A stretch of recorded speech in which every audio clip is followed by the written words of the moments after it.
The fertility rate, which we talked about earlier in the week in Australia, is currently 1.6 children per woman, which means that we are below the replacement rate, which is 2.1 children per woman. Well, it's even worse in Japan, where they have this week recorded the lowest ever fertility rate, which is 1.3 children per women. So the Tokyo City Council has come up with a novel idea. They are starting a dating app to try and encourage people in Japan to, well, hook up and have children. If you have a look at the numbers, it is quite stark in Japan right now.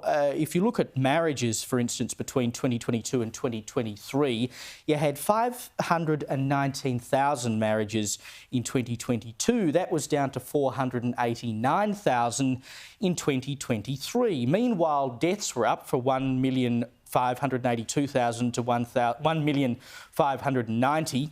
And births were down from 799,000 to 758. Meanwhile, divorces were also up from 183,000 to 187. So you have a very clear problem here. It's much the same as Australia. If you want the population to keep growing, and that, of course, is how you keep the economy growing, you need to import people. So they've said, well, bugger that, we're just going to get people to get married. Now, I don't know whether I would particularly want to use a government-issued dating app. I mean, I don't really want the government involved in my dating life, to be perfectly honest. And there are rumours that are yet to be confirmed, but apparently in Japan, when you go on a dating app, it's quite customary to tell them what your income is. And there are rumours that you'll have to sign a document to say that you are legally single, and you'll even have to provide your tax return to prove what your income is. But what an interesting ideal is that the local council is so worried about the fact that people are not getting married and having kids that they are starting their own dating app. Should we do it here? They're taking this seriously, as they should. In fact, when you look at the different policies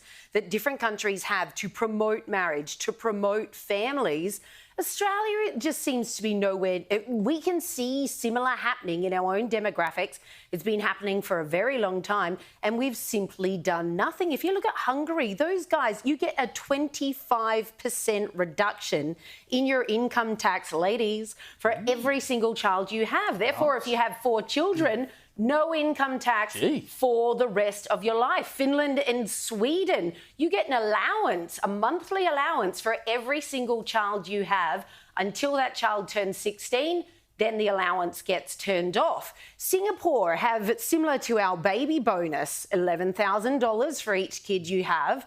Unless it's the 3rd child, then it goes up and it's $13,000. And they need it in Singapore because they've actually got a lower fertility rate than Japan. Indeed, but at least these governments are just like, OK, how can we encourage and promote marriage, have kids, families, and they're putting in place policies, even really creative ones like this.